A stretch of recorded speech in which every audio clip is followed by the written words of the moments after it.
Meus amigos, meus irmãos, sejam todos bem-vindos a mais uma edição do Evangelho no Lar, do Grupo Espírita Garimpeiros da Luz, aqui em Natal, Rio Grande do Norte. É sempre uma alegria renovada comparecermos para esses nossos momentos de reflexões em torno dos ensinamentos de Jesus. Levar harmonia aos nossos corações, aos nossos lares, levar o Cristo para nossas vidas, porque precisamos dos seus ensinamentos a fim de vencermos as nossas más inclinações, vencermos as nossas dificuldades como espíritos, né, em processo de aprendizado, em processo de evolução. Então, sejam todos bem-vindos. É com carinho e muita alegria mesmo que aqui estamos. Não vamos esquecer o recipiente, né, com a água que será fluidificada durante a nossa reunião de estudo. Os guias espirituais farão essa fluidificação. Então, a nossa harmonia para o nosso estudo, teremos a leitura na mensagem 140 do livro Vinha de Luz, pelo Espírito Emmanuel, psicografia de Chico Xavier. O capacete. Tomai também o capacete da salvação. Paulo, em carta aos Efésios, capítulo 6, versículo 17.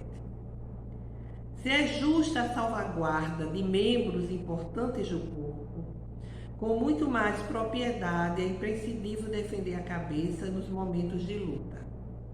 Aliás, é razoável considerar que os braços e as pernas nem sempre são requisitados a maiores dispêndios de energia. A cabeça, porém, não descansa.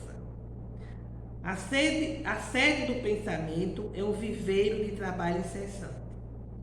Necessário se faz resguardá-la, defendê-la. Nos movimentos bélicos, o soldado preserva-a através de recursos especiais. Na luta diária mantida pelo discípulo de Jesus, igualmente não podemos esquecer o conselho do apóstolo aos gentios.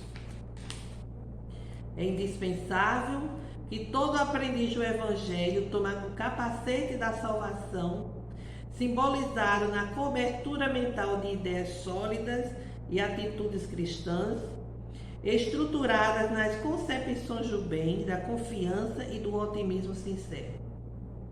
Teçamos, pois, o nosso capacete espiritual com os fios da coragem inquebrantável, da fé pura e do espírito de serviço.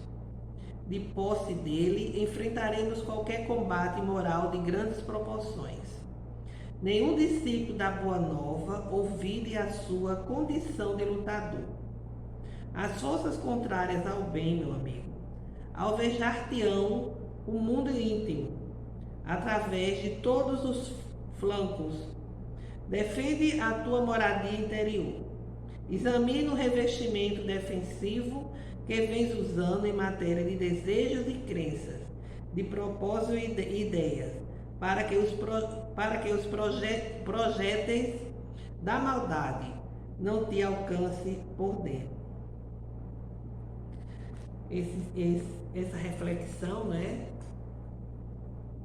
é muito pertinente a nós, a todas as criaturas e a nós espíritas, porque nós estudamos a questão da emissão mental dos pensamentos, das vibrações, né, das emoções, dos sentimentos, e essa advertência, né, que diz respeito a construirmos esse capacete para que as ideias negativas, os pensamentos doentios, muitas vezes lançados por nossos irmãos desencarnados, não alcancem não entre em nossa casa mental, desarmonizando o nosso ser, desarmonizando a nossa vida. Fica assim a reflexão de Emmanuel sobre as palavras do apóstolo Paulo. Então vamos agora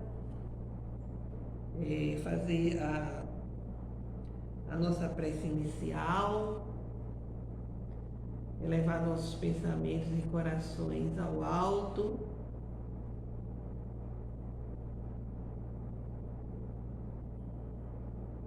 Jesus, Mestre amado e amigo, aqui estamos, Senhor, reunidos para o estudo dos vossos ensinamentos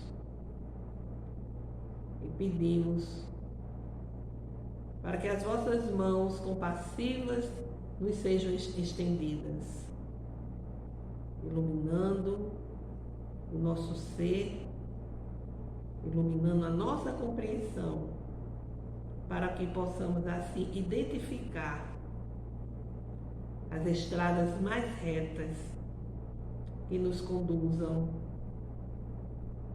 aos vossos propósitos, para que consigamos assim compreendê-los, colocando-os em nossa vida. Fica conosco, Jesus, agora e sempre, que assim seja.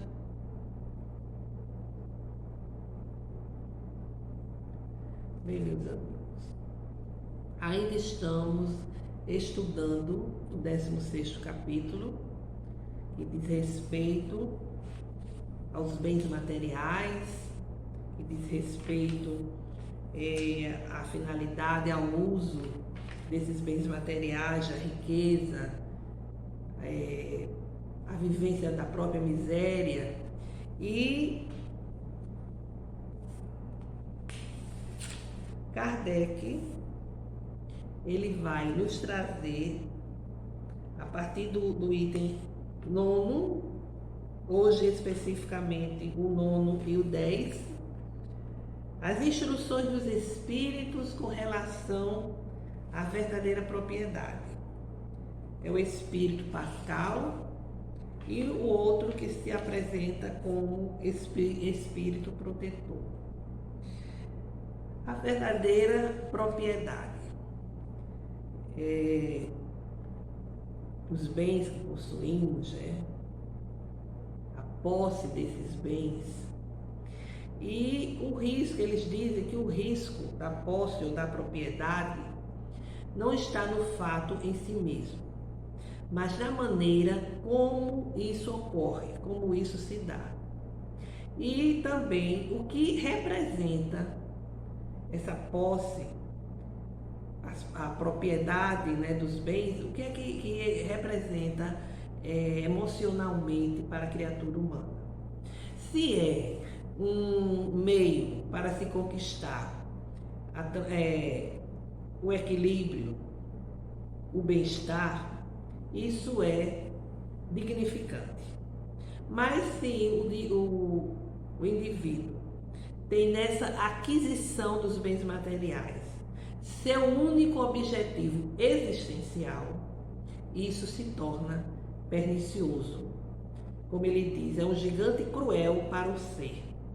Aquele que armazena, deixando-se envolver, dominar pelos valores transitórios, aos quais atribui assim uma duração perene, age como que aqueles bens existissem em sua vida para sempre, não percebe ou não aceita que tudo isso, todos os bens, eles não lhe pertencem, ele não tem plena propriedade desses bens, porque ele não leva desse mundo, ele deixa tudo por aqui.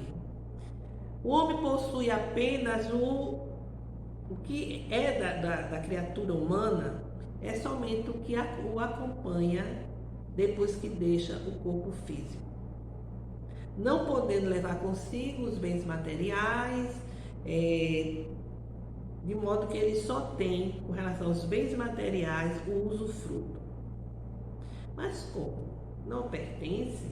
Eu trabalhei tanto, eu estudei, eu investi. Essa é a visão de que a vida é só esta.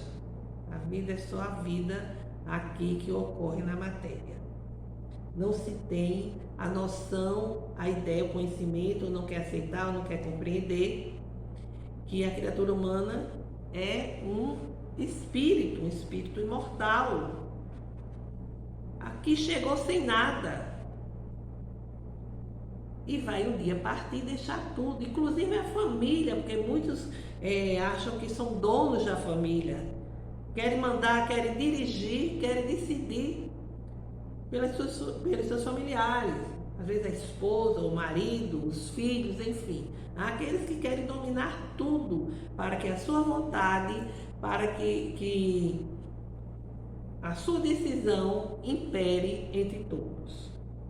Então, essa pessoa que fica envolvida nesse tipo de condição de vida está totalmente equivocada, essa pessoa, porque nada lhe pertence. Deus concede para que possamos administrar, tomar conta, vamos assim dizer, já merecendo administrar aqueles bens para o seu bem-estar dos seus entes queridos, mas sobretudo para ajudar o próximo. Como a gente pode ver, os ensinamentos de Jesus, eles são de essência do bem. A essência do bem é a essência da caridade. Jesus mostra que em todos os momentos da nossa vida, nós somos convidados a fazer o bem. Fazer o bem ao semelhante. Utilizar a nossa riqueza, ou seja, os nossos bens materiais, mas a nossa riqueza moral e espiritual para ajudar o nosso próximo. Então, meus amigos, os bens da alma, como a inteligência, os conhecimentos, as qualidades morais, esses sim são perenes. Se constitui a nossa verdadeira propriedade. Os bens materiais, como a gente já falou, pertencem a Deus, que os distribui segundo os critérios da justiça e da misericórdia, exatamente com essa finalidade maior de proporcionar a ajuda, o socorro ao nosso irmão necessitado. A sabedoria divina permite assim que aqueles que já alcançaram uma condição evolutiva, que já tem condições de um raciocínio, já tem um certo sentimento, retorne ao plano material para colocar todo esse seu acervo de conhecimento, todo o seu acervo emocional, moral, a serviço daqueles que ainda estão numa caminhada mais aquém, numa caminhada mais lenta do que a nossa. Mas o danado do egoísmo atrapalha tudo. Porque quando chegamos aqui na Terra, no esquecimento que é proporcionado, quando mergulhamos no esquecimento da carne, vamos assim dizer, quando reencarnamos, então nós não atendemos ao que a mente, o sentimento, o coração orienta. A gente vai, se deixa envolver pelos valores materiais, de agir de uma forma egoísta, porque vem o orgulho, vem a vaidade, vem a arrogância, a prepotência. A pessoa fica confusa, a pessoa fica desvirtuada dos princípios evangélicos, né? E perde a oportunidade de amenizar, de socorrer o seu semelhante. Ao chegarmos ao mundo espiritual, não vamos nos perguntar que bens nós deixamos aqui na Terra, que valores nós amontoamos. Não vão perguntar os nossos títulos, não vão perguntar a nossa posição social, até porque eles sabem. Mas vão certamente querer saber, eles também sabem, mas eles vão querer que a gente diga, que a nossa consciência fale o que realizamos, o bem que realizamos, a caridade que praticamos. Não será perguntado exatamente nada com relação ao que exacerba o nosso orgulho, a nossa vaidade, né? A nossa arrogância e prepotência, mas aquilo que nós construímos de positivo, aquilo que nós plantamos na seara exatamente do amor, na seara da caridade. É isso que vai importar. E o Espírito Pascal, olha o que ele diz, olha só. Os lugares aqui não se compram, eles se ganham pelo bem que se fez. Com o dinheiro terrestre, pudeste comprar campos, casas, palácios. Aqui tudo se paga com as qualidades do coração. Sois ricos dessas qualidades? Sede bem-vindo. Ide ao primeiro lugar, onde todas as felicidades vos esperam. Sois pobre? Ide ao último, onde sereis tratado em razão do que tendes. Interessante. O rico, ele vai para a felicidade. É o rico, vejamos bem. Ele pergunta se a pergunta é se a pessoa fez o bem, se a pessoa tem as qualidades do coração. Então, se tiver, é uma pessoa rica e vai para os primeiros lugares. Mas se for pobre com relação a esses bens, os bens do coração, vai lá para o último lugar, onde será levado em consideração o que ele tem de herança espiritual e moral. São palavras do Espírito Pascal. Aí a gente se lembra de uma passagem em um dos livros de André Luiz, onde uma senhora muito rica, ela morreu e ficou nas regiões de sofrimento, até o dia que foi resgatada.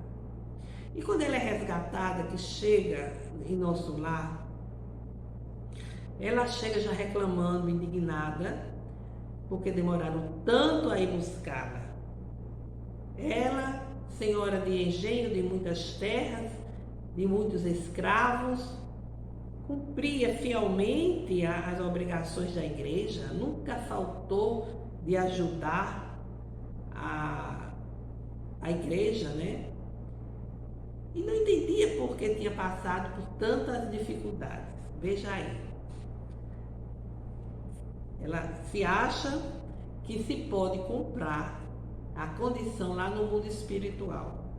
Que os bens materiais que aqui são construídos, né, adquiridos, têm peso.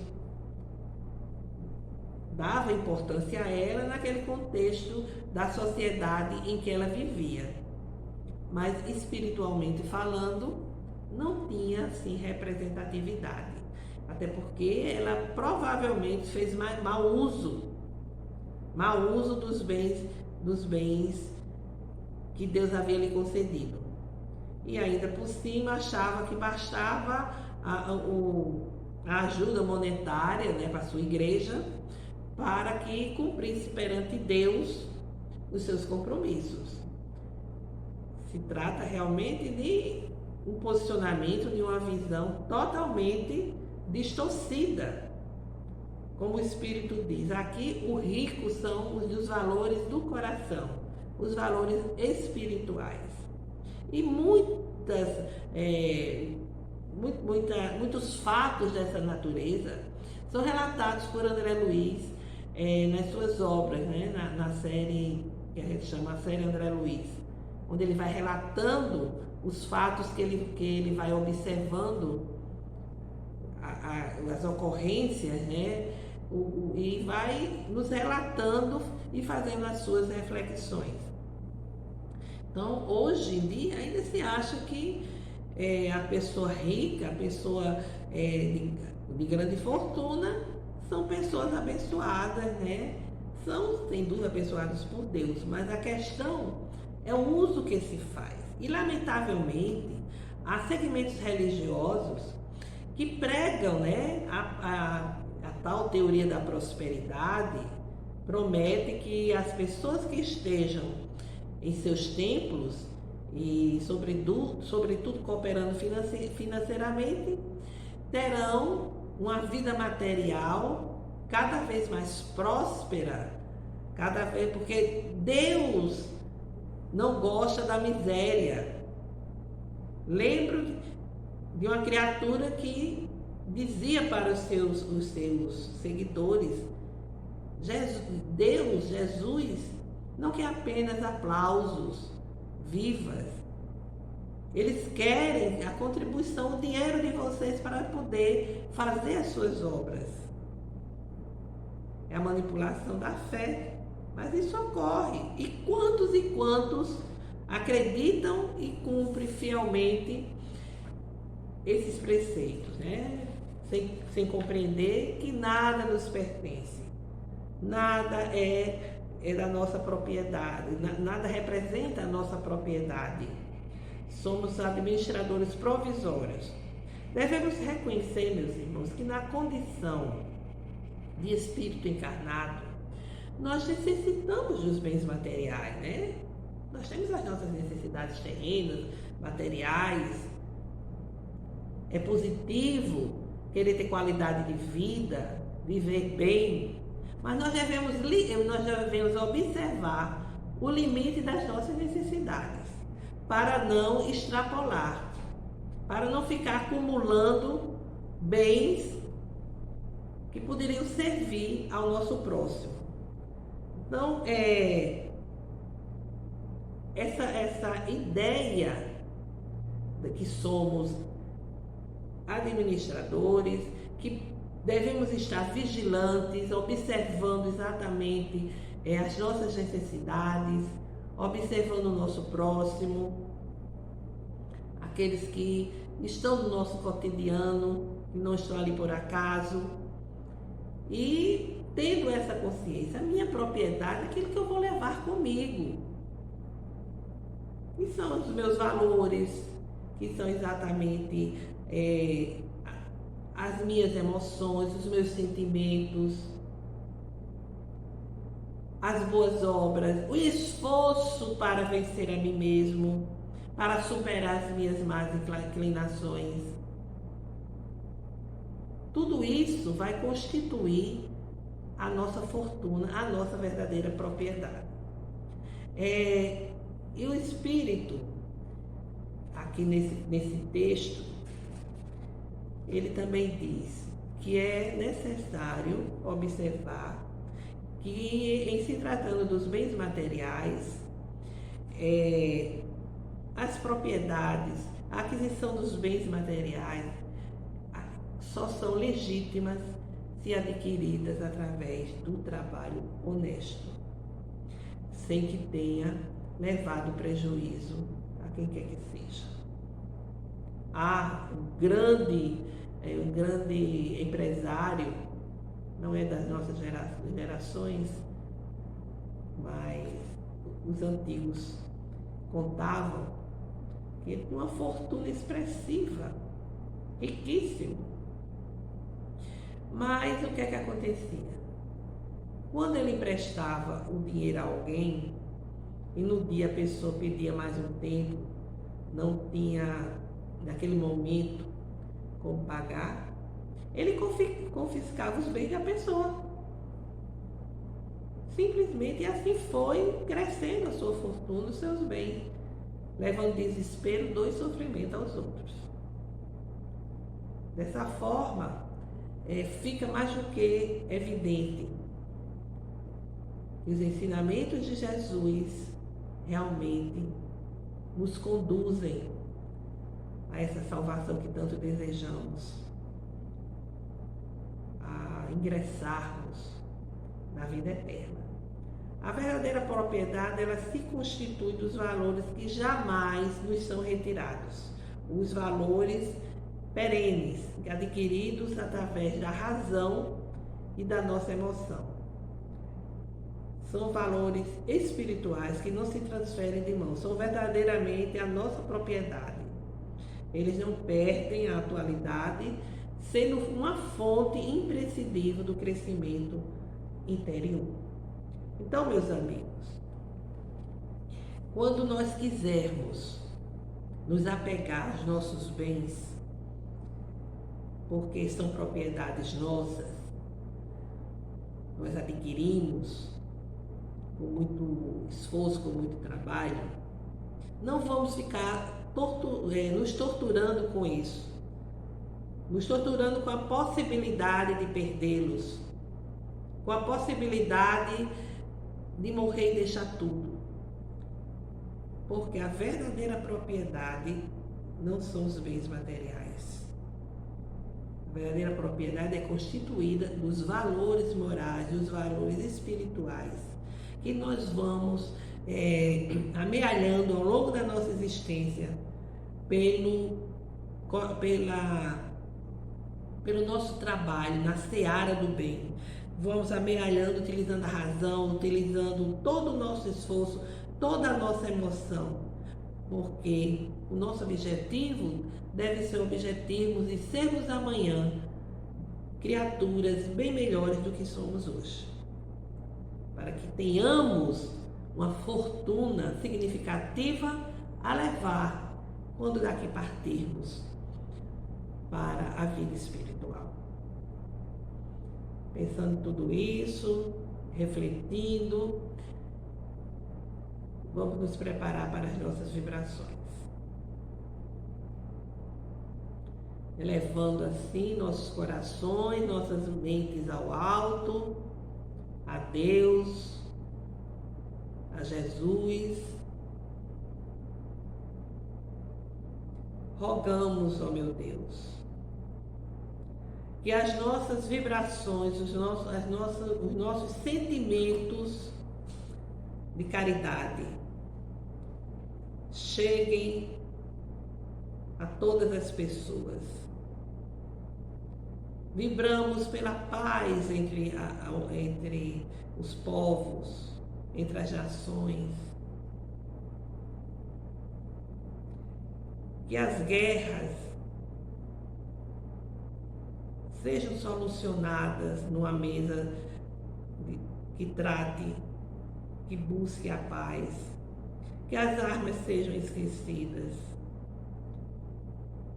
que não haja tantas vítimas decorrentes dessa atitude egoísta, assim como pedimos pelos governantes para que despertem, agindo pela justiça social, pelo movimento espírita para que fique cada vez mais coeso em torno do Evangelho de Cristo, dos ensinamentos da qualificação. E vibramos pelas famílias, para que o Evangelho do Cristo chegue aos lares, penetrando os corações, a fim de que se transformem em fonte de amor e de paz. Estejais conosco, ó Divino Mestre, concedendo-nos as bênçãos da vossa graça, iluminando as nossas vidas, os nossos passos, os nossos caminhos, o nosso caminhar.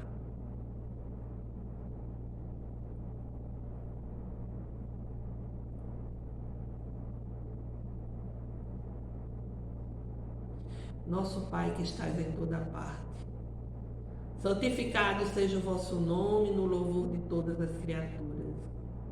Venha a nós o vosso reino de amor e sabedoria, seja feita a vossa vontade acima dos nossos desejos, tanto na terra como nos ciclos espirituais.